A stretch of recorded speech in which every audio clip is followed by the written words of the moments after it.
Hello, welcome to my YouTube channel. నివల్ పన్నీర్ దమ్ బిర్యానీ చేస్తున్నాను. కావాల్సిన పదార్థాలు పన్నీరు, టమాటా, ఉల్లిపాయలు, పచ్చిమిర్చి, కొత్తిమీర, మసాలా ఐటమ్స్. ఇప్పుడు కడాయి పెట్టి ఫ్రై చేసి ఆనియన్స్ బ్రౌన్గా, నెక్స్ట్ అందులోనే మనం పన్నీరు ఫ్రై చేయాలండి. ఎందుకంటే పన్నీరు మనకి సాఫ్ట్గా ఉంటుంది. నూనెలో వేయించినమంటే క్రిస్పీగా బ్రౌనిష్గా కలర్ ఇలా వస్తుంది. ఏంటంటే సాఫ్ట్నెస్ కన్నా మనకి క్రిస్పీగా ఉంటే బాగుంటుంది. ఫైనల్గా నేను ఫ్రై చేసిన పన్నీర్ ఇట్లా రెడీ అయింది. నెక్స్ట్ ఒక డేక్షాలో మనము రైస్ బాయిల్ చేసుకోవడానికి పట్టా లవంగ మసాలా ఐటమ్స్ వేసుకొని మనం ఒక 10 minutes బాయిల్ చేసుకోవాలి. పక్కన ఇంకొక స్టవ్ పైన మనము దమ్ బిర్యానీకి ఒక డేక్షా పెట్టుకొని అందులో ఒక 4 tablespoon ఆయిల్ వేయాలండి. మీరు గీ కూడా యాడ్ చేసుకోవచ్చు.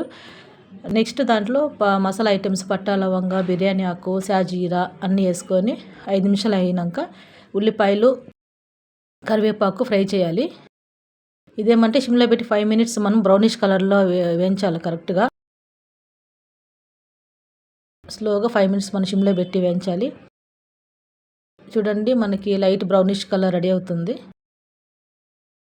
నెక్స్ట్ మనము పేస్ట్ చేసుకున్న పుదీనా, పచ్చిమిర్చి, అల్లం తెల్లగడ్డ పేస్ట్ యాడ్ చేయాలి. అదేమంటే మనకి ఆయిల్ బయటకు వచ్చేంతవరకు మనం ఫ్రై చేస్తే పచ్చివాసన అనేది పోతుంది. నెక్స్ట్ మనం ఒక 4 టమాటాలు చిన్నగా పీసెస్ చేసుకొని ఫ్రై చేయాలండి. దాంట్లోని పేస్ట్లో కొంచెము 2 tablespoon సాల్ట్ వేసుకొని ఫ్రై చేయాలి. ఒక 5 నిమిషాల పాటు మనం మూతేసి మగ్గనిచ్చినమంటే మనకి ఇలా రెడీ అవుతుంది. నెక్స్ట్ ఇప్పుడు దాంట్లోకి నేను మసాలా యాడ్ చేస్తున్నాను. సాల్ట్ ఒక 2 tablespoon, 3 tablespoon ఆఫ్ కారపొడి, 2 tablespoon ధనియాల పొడి, 2 tablespoon బిర్యానీ మసాలా. ఇది లైట్గా మనము ఫ్రై చేసుకోవాలండి. ఆయిల్ బయటకు వచ్చేంత వరకు సిమ్లోనే, హైలో పెట్టకూడదు. నెక్స్ట్ నేను 1 కప్పు పెరుగు యాడ్ చేస్తున్నాను. పెరుగు వేయడం వల్ల మనకు టేస్ట్ వస్తుంది. ఆ బిర్యానీ ఫ్లేవర్ అనేది మనకి కరెక్ట్గా ప్రిపేర్ అవుతుంది. దమ్ బిర్యానీ అంటే మనం మెయిన్ యాడ్ చేయాలంటే పెరుగు. నెక్స్ట్ నేను అర్ధం లెమన్ వేస్తున్నాను. లెమన్ ఏంటంటే కొంచెం పుల్లంగా టేస్ట్ వస్తుంది. ఇప్పుడు మన గ్రేవీ ఇలా రెడీ అయింది. సిమ్లోనే పెట్టి మనము పన్నీర్ కొంచెం దాంట్లోకి వేసేసి, నేను చెప్పాను కదా 80% రైస్ బాయిల్ చేసుకోవాలని, ఆ 80% రెడీ అయిన రైస్ని మనం మసాలా పైన, నెక్స్ట్ గ్రేవీ పైన మనము ఫుల్గా స్ప్రెడ్ చేసుకోవాలి. చూడండి, 80% రైస్ మనం ఫుల్ ఇట్లా స్ప్రెడ్ చేసి మనం ఒక 5 నిమిషాల పాటు దాన్ని దమ్ పెట్టాలి.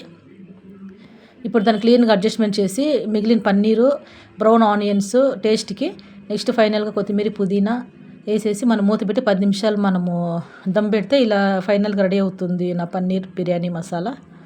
చూడండి, ఇలా టేస్ట్ మొత్తం బాగుంటుంది. మీకు నా ఛానల్ నచ్చినట్లయితే లైక్, షేర్, సబ్స్క్రైబ్ చేయండి. Thank you for watching my YouTube channel.